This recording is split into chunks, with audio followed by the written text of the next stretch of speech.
If you're just tuning into Civic Cypher, I am your host, Ramses Ja. He is Ramses Ja. I am Q Ward, and as he mentioned, you are tuned into Civic Cypher. Yes, indeed. And keep riding with us as we continue to broadcast the balance and defend the discourse from these Hip Hop Weekly studios. Stick around because we have a lot more to talk about, including a rethink of the carceral system here in these United States of America. Long overdue, it sounds like. Yeah. And you know what? To be honest with you, I have known people who are somewhere on the spectrum, going from prisons are absolutely necessary for the rehabilitation of criminal behavior to abolish prisons outright. And it wasn't until I had this rethink that we're going to get into a little bit later in the show that I started to really understand just how much our current way of thinking holds us back. So stay tuned. First and foremost, though, we are going to discuss BA, Becoming a Better Ally, Baba. And today's Baba, sponsored by Friends of the Movement. You can sign up for the free voter wallet from FOTMglobal.com to support Black businesses and allied businesses, as well as make an impact with your spending. Again, that's FOTMglobal.com. And today's Baba, this is an ally in the truest sense. This behavior is worthy of applause. This comes from NPR. Pink is joining the fight against book banning. Thank you, Pink. In collaboration with PEN America and Florida bookseller Books and Books, the Grammy-winning pop musician is giving away 2,000 challenged books at her concerts in Miami and Sunrise, Florida. The books, which have appeared in PEN America's Index of Banned Books, include Beloved by Toni Morrison, Amanda Gorman's The Hill We Climb, Gross Who Code by Reshma Saujani, and Todd Parr's The Family Book. It's confusing, it's infuriating, it's censorship, Pink said in an Instagram video announcing her action. The video, which also featured PEN America's president, Suzanne Nozel, has been linked more than 33,000 times. Liked, sorry. Don't have my glasses on. All right, quote, books have held a special joy for me from the time I was a child, and that's why I'm unwilling to stand by and watch while books are banned by schools, Pink said in a PEN statement about the giveaway. She goes on to say, it's especially hateful to see authorities take aim at books about race and racism against LGBTQ authors and those of color. We have made so many strides toward equality in this country, and no one should want to see this progress reversed. This is why I am supporting PEN America in its work and why I agree with them. No more banned books. And we always do our best to applaud folks who are becoming better allies by using their platforms and really taking on uncomfortable stances. And I'd imagine that's true with Pink. Okay. So we are going to talk about the carceral system. And this is one piece of the entire criminal justice system. We spent the first half of the show talking about police. Law enforcement, yeah. And, we have problems there with police. We have problems with sentencing, and we have problems with how we think about the carceral system. And it's always interesting to do these readings that we do because we learn so much from these great thinkers who allow us to step outside of our own way of thinking, our own framework, mental framework, to re-examine critically what holds our society up.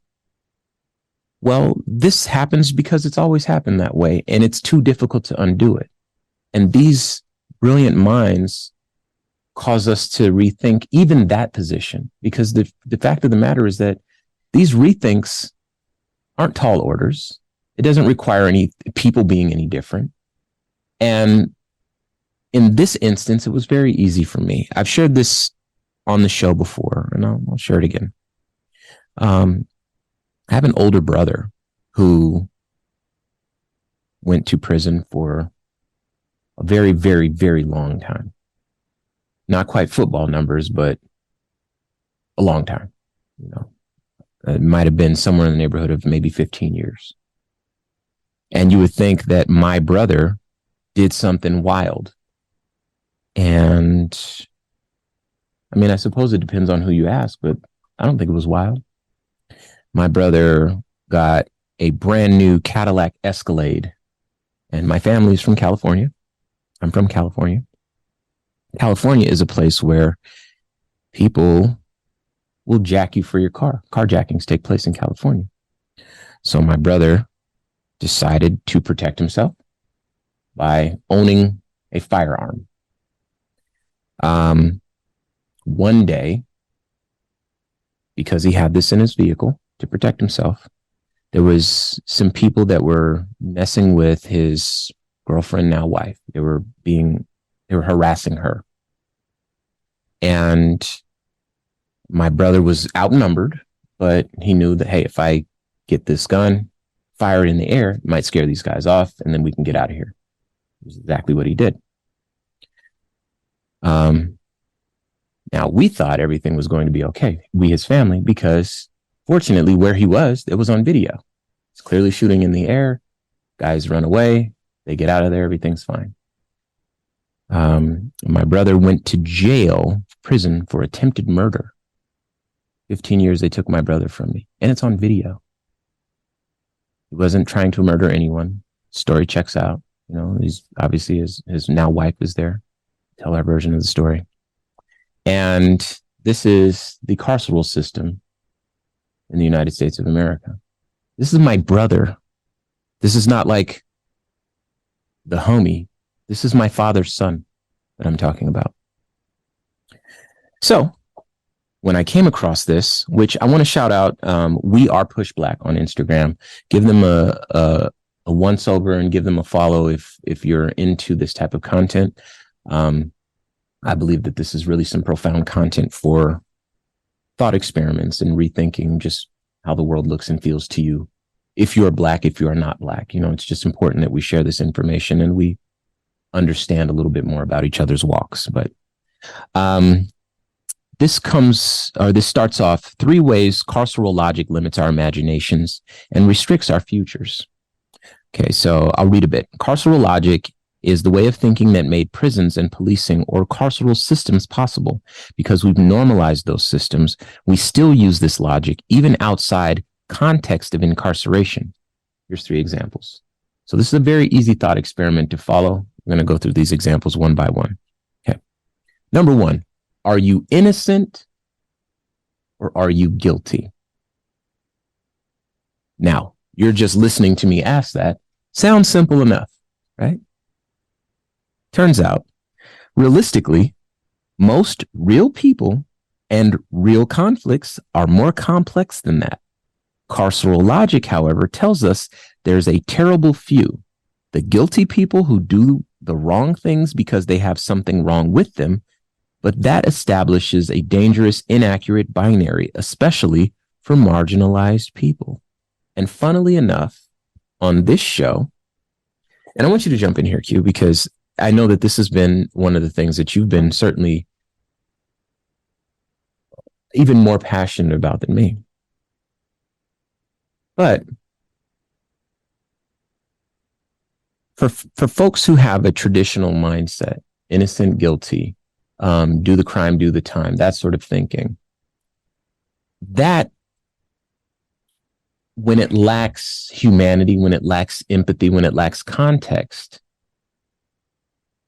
overlooks people's circumstances. And if we agree that human beings deserve, like, how about this? If there's a stray dog that looks very thin and it's outside of your house, say you live on a house, and the dog knocks over your trash can and takes some food and runs off, that would make sense. Okay, the dog is trying to survive.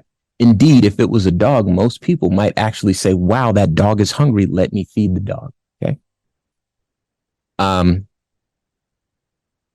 If that is a person, not a dog, and the person is Black, people, funnily enough, treat that human being worse in many instances. Because we've seen many videos of police kicking Black men, and they're like, yo, what did I do? I was just walking down. What's going on? The police are kicking. No, stop resisting, all that sort of stuff. And people are like, yeah, well, clearly he did something. And then the thought experiment that we have often is, excuse me, Swap out that black man for a dog. Do you still feel the same way? And then most people are like, of course not. And this is where I want you to jump in. Guilty or innocent. If I'm poor, I come from impoverished circumstances, and I need to eat, or I need to figure out a way to get some money together so that I can pay for where I live, or whatever, does that make me a bad person or does that make me a poor person? And I get that there's a lot of nuance here, but it's a good question to ask. Because I could show you bad people who are wealthy people, and then they do bad things to gain more wealth. But it's very hard for me, with proper context, to look at poor people and feel that they should be held to the same standard, or indeed a worse or a more harsh standard than people who are just greedy for the sake of being greedy. All right, go ahead. Nuance. It's one of my favorite words. And this spoke about the idea of us having a carceral logic even outside the idea of incarceration. Right? Two, examples that I want to point out. The first and most obvious is in the way that you just described, right? In this capitalist society, there has to be a good guy and a bad guy. And a lot of that is in order to uphold, this society, right? The interjection of nuance and context and complexity makes it far too difficult to enforce this law and this system the way that we want to, right? Mm-hmm. Bad people do bad things, send them to jail. It's way easier than asking all the questions why and what circumstances led to, et cetera, et cetera. But in far more simple examples like relationships, right? A romantic relationship comes to an end. Someone there had to be the bad guy. There is no space for nuance and complexity and decisions being made for reasons outside of that person's just bad. I know that story. That's why I brought it up. We both do. I got to be painted as the bad guy in a very, very public way once upon a time to hundreds and thousands of strangers who got to then have a full fleshed out opinion of me with very, very little data, very, very little context, with very, very little in the way of complexity and nuance, right? This pretty person said I was bad, so I must be. And it was easy to view me and other people, male and female, on the wake of a relationship gone south, a romantic relationship, right? Probably our most flimsy relationship are those of romance and passion. When they fall apart and go south, someone has to be the bad guy, and there has to be a punishment assigned to the bad person. It's never that straight. Well, that's not fair. Sometimes it is. There is a such thing as bad people. Like, let's not. We don't want to pretend like this. Let's not pretend. Right. But in often cases, bad is a label that gets placed on somebody because of a decision made because of circumstance. And we'd rather not have those complex conversations about circumstance because it makes upholding a specific system and making very black and white linear, in some cases, bad logic decisions hard to make if you interject these complexities and nuance and context and color. Well, we'd rather it just be black and white. And there's something funny here too, specifically because I've said this on a recent episode too, that a bar from Tupac, it's not I wonder if heaven got a ghetto. It's probably the song will come to me, but he says, instead of a war on poverty, they got a war on drugs so the police can bother me. And I think that really shows. That's just the way it is. That's just the way. Thank you. I don't know how. I'm a DJ. I don't know how I forgot that one. You're a DJ though. Thank you for remembering. Tupac has a lot of songs. That's fair. A lot of profound messages. So that's how. But I know it came from the same album or same time frame. But anyway, that statement I think kind of really encompasses the way that the government or the powers that be or the societal framework under which we live is just comfortable with things being the way that they are. It overwhelmingly upholds people who have privilege. That could be wealth, that could be their racial composition, that could be opportunities, that could be, where their dad went to school or who their mom knew or whatever. And it disproportionately negatively affects people like us, especially if when you're looking at a carceral system that disproportionately sentences black people to disproportionately long sentences. I think that's what I'm trying to say. You start to realize that the data shows that it's a much tougher go for us based on this binary system when there's no room for nuance. And this is true. I've been to court before, and they have, a judge would be like, I got a ticket once. How about this? I got a ticket once. Judge is like, well, the ticket was for like tags. I had a paper tag. I bought a new car, right? And the paper tag expired, but the dealership was supposed to send me the new tag. That's what you pay for when you get the car. And the dealership never sent it to me. So I'm driving, get pulled over, I get a ticket, right? And then I go to court for this ticket. And I was trying to let them know, hey, I've done everything that I could possibly do. This is not my crime. This is indeed the crime of the dealership, because had I received everything, it would have been there. I still have to go to work. This is my only car. I bought it. This is what I was thinking. There's all the nuance for you.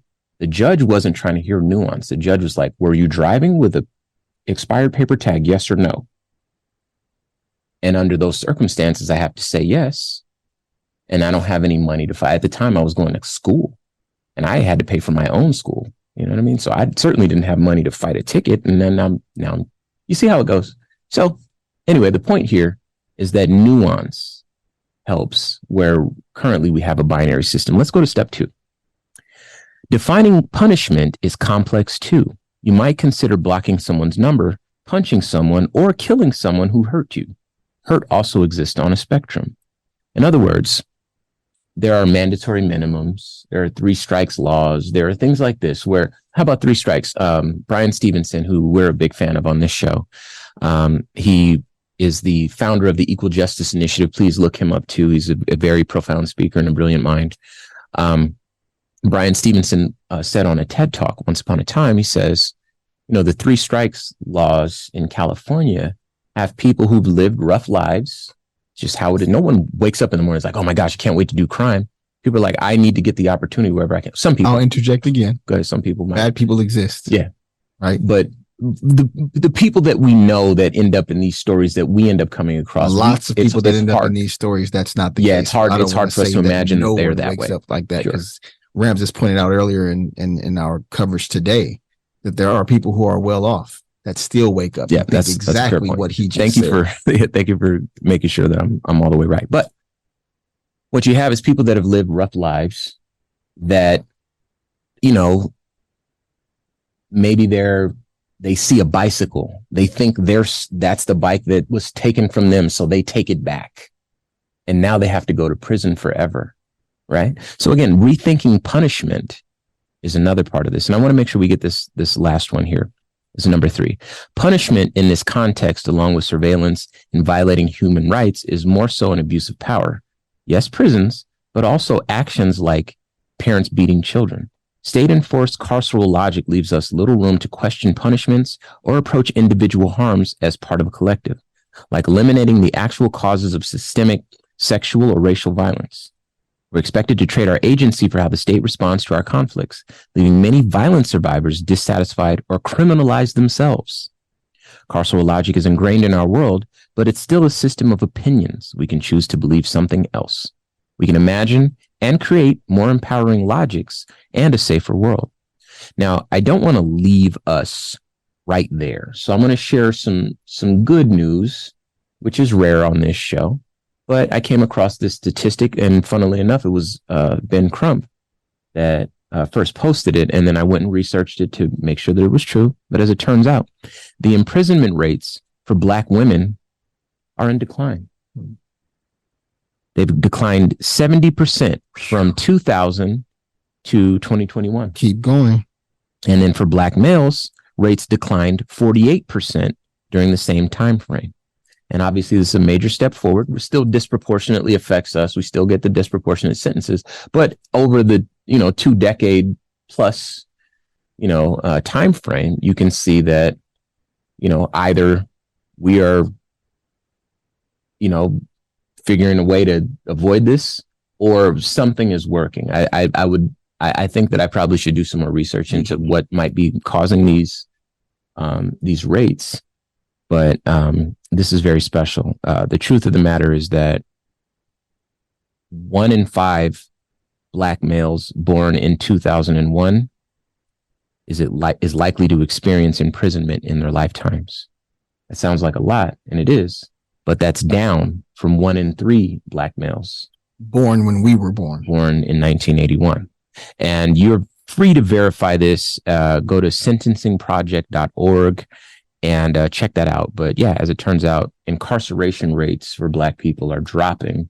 And I'd imagine that's why in the past couple of years, there's been this big push to make us look more criminal, for the stakeholders of the prisons in the country, indeed, to try to keep them filled. And they've renegotiated their deals with different cities and criminal justice, departments and so forth. But yeah, rethinking that system in its entirety is something that we want you to do. Obviously, if you're an elected official, put that on your platform. But if you're just a person who is like us, and reimagine it in your daily life too, not just with regards to incarceration in prison, but like this, like the reading says, with our relationships, with our children, everything. Absolutely.